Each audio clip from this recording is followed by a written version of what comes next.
ሰላም እንድትቆያችሁ ውድ የስፖርት ቻናል ቤተሰቦቻችን የሰዓቱን መረጃ ይዤላችኋለሁ። አብራችሁን እንድትቆዩ በአክብሮት እንጠይቃችኋለን። ላይክ አድርጋችሁ ጀምሩ። የዓለም ዋንጫ እንደዚሁም ደግሞ አንዳንድ ጉዳዮችን ይዤላችኋለሁ። የጋናው ጠንቋይ ፖርቹጋል ዘንድሮ ዋንጫ ትበላለች ሲል መናገሩ ብዙዎች ነግረዋል። እንደዚሁ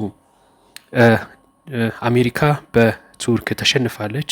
ነገር ግን ያው ቱርክ ወደ ዓለም ዋንጫ ማለፍ እንደማትችል ይታወቃል። ነገር ግን ጨዋታውን አሸንፋ ብዙዎች ተነጋግሮበታል። እነዚህና በርካታ ጉዳዮች ይዘናል። አብራችሁን ቆዩ በአክብሮት እንጠይቃችኋለን። ወደ መረጃዎቹ እንሂድ። የጋናው ጠንቋይ ፖርቹጋል የዘንድሮውን የዓለም ዋንጫ እንድታሸንፍ ተናግሯል። ያው ታሸንፋለች ሲል ነው እንግዲህ የተናገረው። ይህ የዓለም ዋንጫ ፖርቹጋል እና የክርስቲያኖ ሮናልዶ ያሸንፋሉ ሲል ይፋ አድርጓል። ጠንቋዩ ከዚህ ቀደም ሃሪኬን ጋና ላይ ጎል እንዳያገባ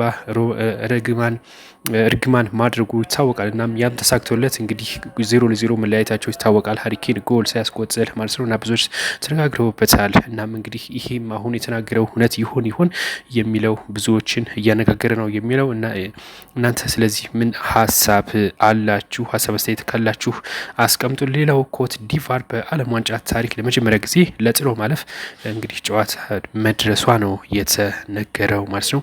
ምርጥ ሶስተኛነት ወደ ጥሎ ማለፍ መሸጋገሯንም አረጋግጣለች የተባለው እንግዲህ ኮት ዲቫር ብዙዎችን እያነጋገረች ያለች ሀገር ሆናለች። ሌላው የፊፋው ፕሬዚዳንት እንግዲህ ሩሲያ ወደ ዓለም ዋንጫ እንድትመለስ ውሳኔ ማሳለፋቸው ሰምቷል።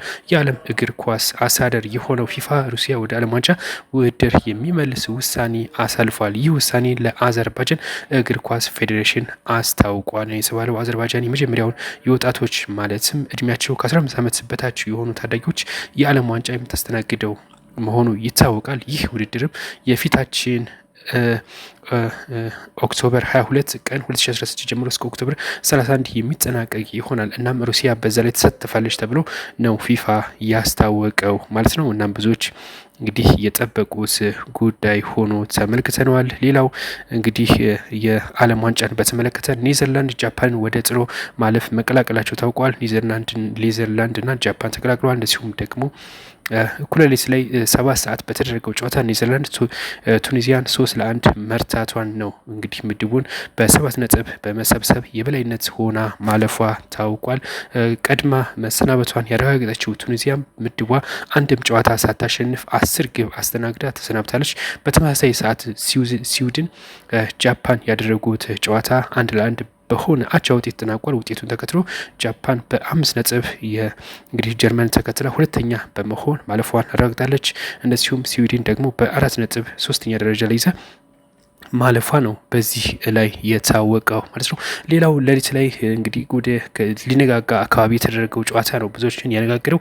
በአሜሪካና በቱርክ መካከል የተደረገው እጅግ ወሳኝ ጨዋታ ነበር። በዚህም እንግዲህ ቱርክ 3-2 አሜሪካን በማሸነፍ መሰናበቷን አረጋግጣለች። ያው ተሰናብታለች ማለት ነው። ቱርክ የዓለም ዋንጫ ጨዋታዎች አዳር ላይ የነበሩ እነዚህን ይመስሉ ነበር። በቀጣይ አዳዲስ ምርጫዎች ይዤ መለስላችኋል። አብራችሁ ቆዩ።